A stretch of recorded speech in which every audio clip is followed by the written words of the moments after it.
இப்போ போயிட்டு இருக்கிற மத கஜ ராஜா ப்ரொமோஷனல் பிரஸ் மீட்ல விஷால் அவர்களை பார்த்து எல்லாருமே ஷாக்கு. ஏன்னா விஷால் அவர்கள் ரொம்ப மெலிஞ்சு நிக்கவே முடியாம கை கால்லாம் உதறி சரியா பேசக்கூட முடியாம வாயெல்லாம் கொளறி பேசிட்டு இருக்காரு. அண்ட் அதுக்கப்புறம் அவரால் நிக்க முடியலன்னு சொல்லிட்டு ஷோஃபாலாம் போட்டு உட்கார வச்சு இன்டர்வியூ எடுத்துட்டு இருக்காங்க.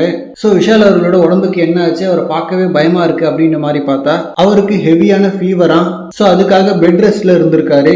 பட் 12 வருஷத்துக்கு அப்புறம் மத கஜ ராஜா படம் ரிலீஸ் ஆக போறதால இன்னைக்கு நடக்கிற அதோட ப்ரொமோஷனல் ஈவெண்ட்டுக்கு வந்தே ஆகணும் அப்படின்ற மாதிரி அந்த ஹை ஃபீவரோடய வந்திருக்காரு. அண்ட் பார்க்கவே பாவமா இருக்கு. ஹோல் பாடியே ஷிவர் ஆகுது. பேச முடியாமலும் தடுமாறுறாரு. ஸோ இந்த டைம்ல அவர் வந்திருக்கவே தேவையில்ல. பட் ஆனால் அவர் வரலனாலும் ஹீரோவே வரலன்னு சொல்லிட்டு தப்பாவும் பேசுவாங்க. அதுவும் 12 வருஷத்துக்கு அப்புறம் வர்ற படம்ன்றதால திரும்பவும் ஒரு அபசகுணம் மாதிரி வராம இருந்துடக்கூடாதுன்னு சொல்லிட்டு வந்திருக்காரு போல. பட் ஆனால் செம்மையான டெடிகேஷன். இப்போ இருக்கிற சில நடிகர்கள்லாம் ப்ரொமோஷனுக்கு தனியாக காசு கொடுத்தா தான் வரும் அப்படின்னு மாதிரிலாம் இருக்காங்க.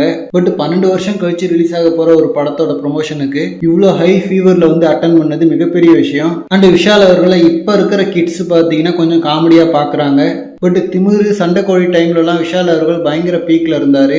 பயங்கர ஃபிட்னஸோட இருக்கிற ஒரு செம்மையான ஆக்ஷன் ஹீரோ. இவரோட ஹைட்டுக்கும் பாடிக்கும் ஆக்ஷன் சீக்வன்ஸ் பார்க்க அவ்வளோ அழகா இருக்கும். ஸோ ரீசெண்ட் டைம்ல இயக்குநர்கள் இவரை ப்ராப்பரா ஆக்ஷன் படங்கள்ல யூஸ் பண்ண மாட்டாங்க.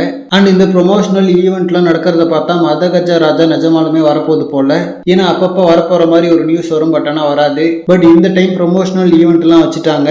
அண்ட் படத்தை இப்போ ரிலீஸ் பண்ணுறதுக்கான ஃபைனல் ஒர்க்குமே பயங்கர பரபரப்பாக போயிட்டு இருக்கான். அண்ட் ஜனவரி 12 ரிலீஸ்னு போடுறதுக்கு முன்னாடி சுந்தர்சி அவர்களுக்கு பெருசாக நம்பிக்கை இல்லையா. பட் ஆனால் படம் வருதுன்னு அனௌன்ஸ் பண்ணதுக்கப்புறம் அந்த அனௌன்ஸ்மெண்ட் வேற லெவல் வைரல் ஆச்சு. ஸோ இந்த படத்துக்கு இன்னமும் எதிர்பார்ப்பு இருக்குன்னு சொல்லிட்டு எங்களுக்கே ரொம்ப சந்தோஷமா இருந்துச்சுன்னு சுந்தர்சி அவர்கள் சொல்லியிருக்காரு. அண்ட் படத்தில் ஒரு 15 to 20 நிமிஷத்துக்கு ஒரு காமெடி சீக்வன்ஸ் பயங்கரமாக இருக்குன்ற மாதிரி எல்லாரும் சொல்கிறாங்க. எனக்கு இந்த படத்து மேலே இருக்கிற ஒரு எதிர்பார்ப்பு என்னன்னா, பழைய சந்தானமாக பார்க்க போகிறோம். ஏன்னா சந்தானம் அவர்கள் காமெடியனாக இருந்தப்போ பயங்கர பீக்ல இருந்தாரு. அப்போ காமெடிலாம் பயங்கரமாக இருக்கும். அண்ட் சந்தானம் அவர்கள் இருந்தவரையும் சுந்தர்சி படங்கள் பயங்கர காமெடியாக இருந்துச்சு. கலகலப்பு பார்ட் 1 இருக்கட்டும், அரண்மனை 1 இருக்கட்டும். சந்தானம் அவர்கள் போனதுக்கு அப்புறம் தான் சுந்தர்சி படங்கள்ல காமெடிக்கு கொஞ்சம் பஞ்சம் ஏற்பட்டுச்சு.